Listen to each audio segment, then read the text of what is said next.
وی کله چې پیغمبر صلی الله علیه وسلم وفات شو نو فاطمه رضی الله عنها وی الله اکبر وی چې کله خخ کو او فاطمه ته وی چې او ستا پلار چې دی هغه من خخ کړی دی وی هغې آواز وکړو یا ابتا ای پلاره اجاب ربا دعاه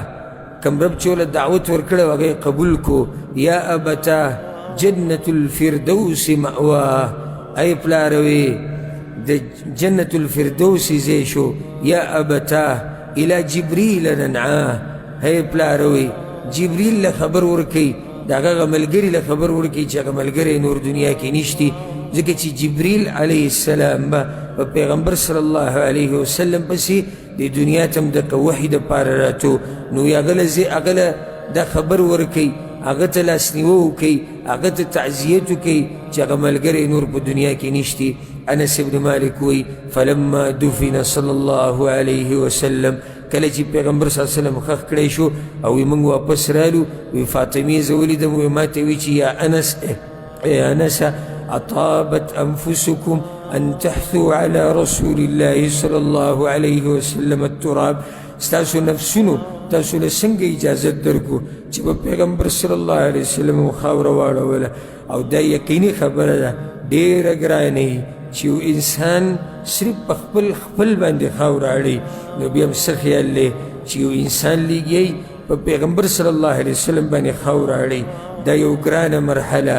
یو ګران وخت نو فاطمې تپوس وکړو انسه تاسو له ستاسو د زړونو او د نفسونو څنګه اجازت درکو چې زما په پلار باندې م خاوره واړوله او د هغې مطلب دا نه و چې رد یې کوو په هغوی باندې خو دا خبره عادتي خلک د غم د لاسه کوي چې څنګه تا په هغه باندې خاوره واړوله حدیث کې دا راځي امام مسلم د حدیث راوړی دی انس بن مالک وی کله چې پیغمبر صلی الله علیه وسلم وفات شو د هغې نه یو څو ورځې بعد ابوبکر صدیق رضی الله عنه عمر ته وی عمره انطلق بنا الى ام ایمن زه چې ځو په ام ایمن پسې نزورها زیارت به وکړو ویې به نو کما کان رسول الله صلی الله علیه وسلم یزورها ځکه چې پیغمبر صلی الله علیه وسلم به د ام ایمن خواله توراتو وخت په وخت وی موږ دواړه چې کله ورلو ابوبکر او عمر رضی الله عنهما فلما انتهینا الیها بکت وی کله چې دا دواړه هلته ورسېدو ام ایمن په ژړا شوه نو دواړو ورته وی ما یبکیکي ته ولې ژاړې ما عند الله خیر لرسول الله صلی الله علیه وسلم پیغمبر چې کوم ځای ته تللی دی او د کوم رب خواله چې تللی دی نو د هغه سره هغه څه دي د هغه سره هغه څه دي چې هغه د دنیا کې چې څه د دې نه غوره و هغې ورته وي اني لاعلم ان ما عند الله خیر لرسول الله صلی الله علیه وسلم ما ته پته ده چې د الله سره چې څه دي د پیغمبر دپاره ډېر غوره دي ولکني ابکي ان الوحي قد انقطع من السماء خو ژاړم په دې پسې چې د اسمان نه به نوره وحي نه راځي هغه تازه وحي به راتله د هغه طرف ته د الله خبرې به راتلې تازه په هغه وحي پسې ژاړم فهیجتهما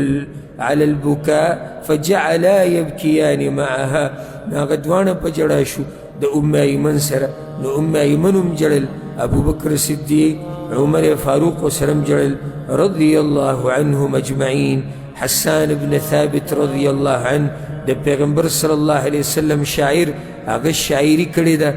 هغه شاعري لږه اوږده ده خو د هغې یو کړی نیمه هغه دا د خپلو سترګو ته وایي وژاړه په دغه انسان پسې چې فجودي عليه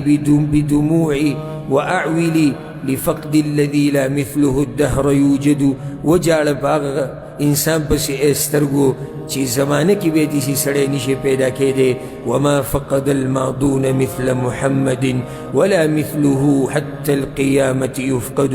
پخوانونه د محمد صلی الله علیه وسلم په شان سړی نه دی ورک شوی او نه د راروانو نه د په شان څوک ورک کېدی شي دا د حسان بن ثابت رضی الله عنه شاعري وه او دا سخته چې موږ ته رایاده شي د پیغمبر صلی الله علیه وسلم تک د دنیا نه نو موږ ته د دنیا هر سخته هر مصیبت وړوکی ښکاره شي یو روایت کې داسې راځي امام ابن ماجه راوړی دی عایشه رضی الله عنها